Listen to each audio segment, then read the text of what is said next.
L'armée israélienne est entrée mardi dans Khan Younes, la deuxième ville de Gaza, et intensifie ses bombardements dans le sud de l'enclave. Les énergies fossiles au centre des discussions à la COP28. Les manifestants estiment que les efforts sont insuffisants.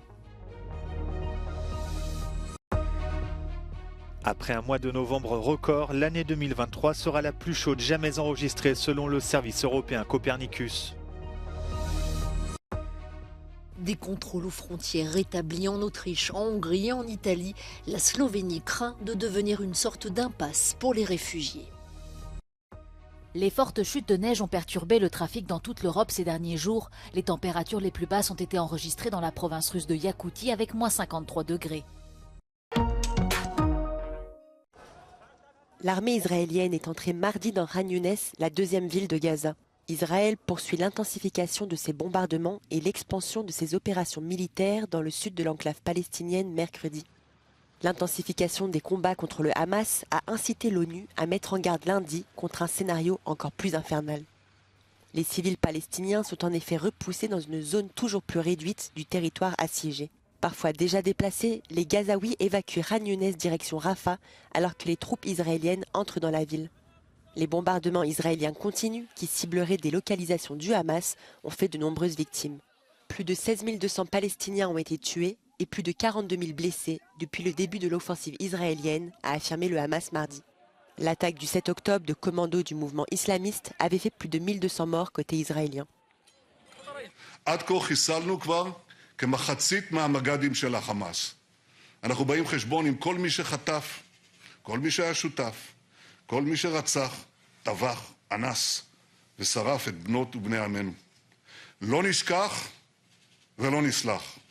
Les otages récemment libérés et les proches d'Israéliens toujours détenus par le Hamas à Gaza auraient confronté Benyamin Netanyahou lors d'une réunion houleuse.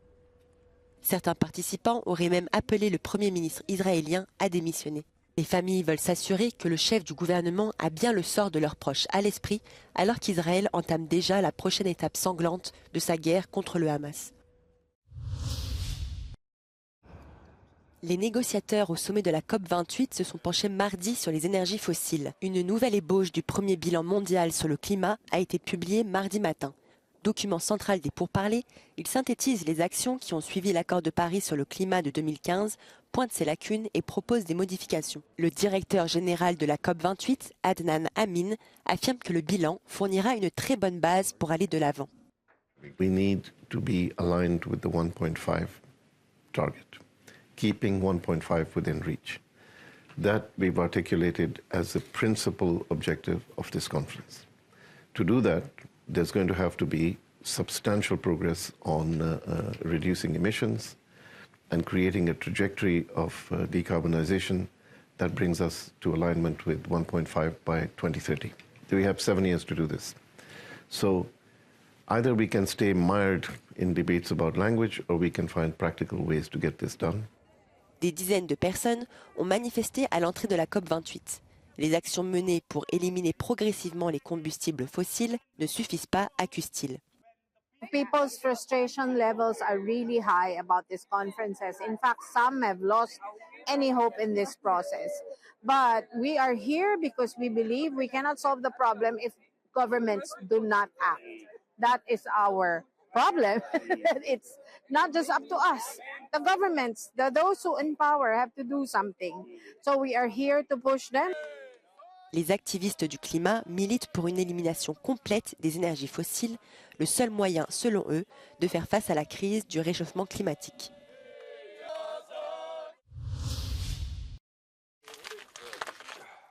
L'année 2023 sera la plus chaude jamais enregistrée selon le service européen Copernicus. Et ce, après un mois de novembre record qui, avec une moyenne de 14,22 degrés, a dépassé celui de novembre 2020 de 0,32 degrés. Il s'agit du 6e mois consécutif à battre des records. Les données montrent que depuis le début de l'année, la température moyenne de l'air à la surface de la planète est supérieure de 1,46 degrés à la moyenne pré-industrielle de 1850 à 1900, soit 0,13 degrés de plus qu'en 2016, l'année la plus chaude jamais enregistrée jusqu'à présent. L'Europe n'échappe pas à cette hausse. Les températures de tout l'hémisphère nord ont battu des records entre début septembre et fin novembre. Le service Copernicus attribue ce réchauffement planétaire à l'augmentation des gaz à effet de serre, un signal de plus en pleine COP28 sur le climat. Le phénomène El Niño au-dessus du Pacifique continue également d'alimenter la hausse des températures. En novembre, 2 journées ont connu des températures supérieures de 2 degrés à l'ère pré-industrielle. Conséquence de ce dérèglement climatique, des phénomènes météorologiques de plus en plus extrêmes et fréquents. La sécheresse a frappé le mois dernier plusieurs régions des États-Unis, d'Asie et d'Amérique du Sud. L'Europe a de son côté été balayée par la tempête Ciarán.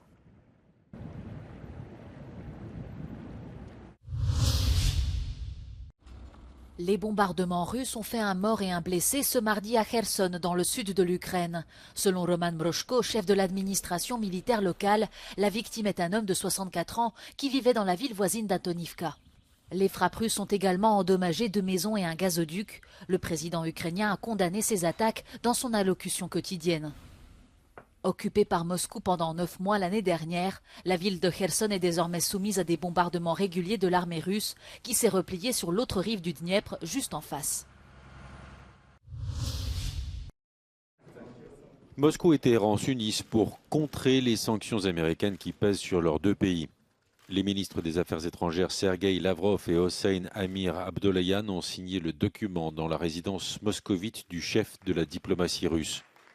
La signature avait lieu alors que le président iranien Ebrahim Raïssi est attendu jeudi en Russie pour des entretiens avec Vladimir Poutine. De son côté, la Maison-Blanche dit craindre que Téhéran ne livre des missiles balistiques à la Russie et que Moscou ne puisse s'en servir contre l'Ukraine. Londres et Kigali ont signé un nouveau traité pour expulser vers le Rwanda des migrants arrivés illégalement au Royaume-Uni. Mi-novembre, la Cour suprême britannique avait rejeté une précédente version de l'accord. Selon le ministre britannique de l'Intérieur James Cleverly, le nouvel accord garantit que le Rwanda n'expulsera pas vers un autre pays les personnes transférées dans le cadre du partenariat. Selon lui, cette nouvelle clause répond aux préoccupations de la Cour suprême. Près de 30 000 personnes sont arrivées illégalement au Royaume-Uni depuis le début de l'année. Des clôtures et des murs poussent en Europe centrale. La Slovénie craint de devenir une sorte d'impasse pour les réfugiés, ses voisins, l'Autriche, la Hongrie et l'Italie, ayant réintroduit les contrôles aux frontières. La rhétorique mettant en garde les Slovènes contre le flux migratoire est forte. L'ancien Premier ministre conservateur Janez Janša demande aux Slovènes de défendre leur pays, inacceptable pour de nombreux intellectuels. Ta izjava je skandalozna. Kaže, on je kao duhovit, jel to ono, čivija. Naoružajte se, ali legalno. Šta znači legalno? Potpuno je svejedno. Ako se naoružavate, potpuno je svejedno da li ilegalno ili legalno. Jel? La Slovénie est également le pays qui a enregistré 3 fois plus d'entrées illégales de migrants par rapport à l'année dernière. Et selon l'ancien dirigeant, les forces de sécurité fragilisées ne seraient pas en mesure pour le moment de défendre leurs propres citoyens. Actually, this was not statement as a reaction after the war or this terrorist attack in Ukraine. It was a statement addressing the whole situation which we are facing and the current security situation in Slovenia and our abilities to defend ourselves as a country. La Slovénie est la dernière étape sur la route des Balkans pour les personnes fuyant les guerres comme les Syriens ou les Afghans.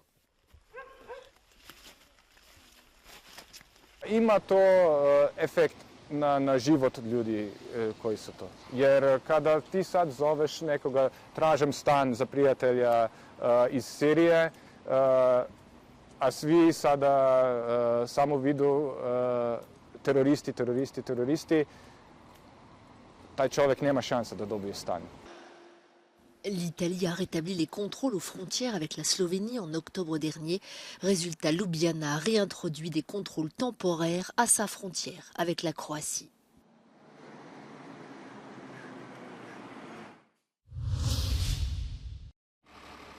Les fortes chutes de neige ont causé des accidents de la route partout en Europe ces derniers jours. À Kranzal, dans la région des monts métallifères dans l'est de l'Allemagne, un accident de bus a tué un enfant de 10 ans et blessé grièvement plusieurs personnes. La cause de ce drame n'est pas encore connue, mais la police a indiqué que de nombreuses routes de la ville n'avaient pas encore été déblayées. La neige a causé des dégâts similaires au Royaume-Uni. Dans certaines régions du nord de l'Angleterre, le trafic est resté paralysé pendant plusieurs heures. Près de 2500 foyers ont été privés d'électricité. Plusieurs refuges ont été mis en place dans tout le pays pour aider les personnes bloquées par les chutes de neige. À Cracovie, la campagne de déneigement dure depuis déjà 3 jours. Plus de 4600 tonnes de sel ont été utilisées. Depuis samedi, 30 cm de neige sont tombés sur cette ville du sud-est de la Pologne. 68 razy wyjeżdżaliśmy do połamanych drzew, konarów, które spadły pod ciężarem śniegu właśnie na drogi, chodniki, ale też na linie energetyczne. Dodatkowo mieliśmy 80 wypadków drogowych, gdzie 22 osoby zostały ranne.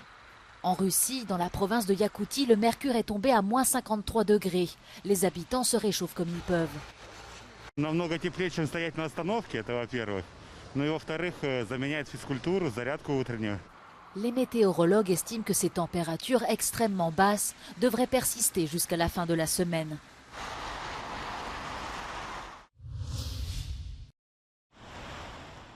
Elles vont bientôt disparaître des tabacs. Les députés ont adopté à l'unanimité une proposition de loi transpartisane pour interdire la vente de cigarettes électroniques jetables, également appelées puffs. Celle-ci rencontre un grand succès chez les jeunes, y compris parfois chez des mineurs. Soutenu par le gouvernement, le texte a été salué par tous les groupes politiques et adopté par les 104 députés présents. Il devra désormais aller au Sénat, mais aussi obtenir l'aval de la Commission européenne dans une procédure que le gouvernement espère voir aboutir d'ici à la fin de l'été prochain.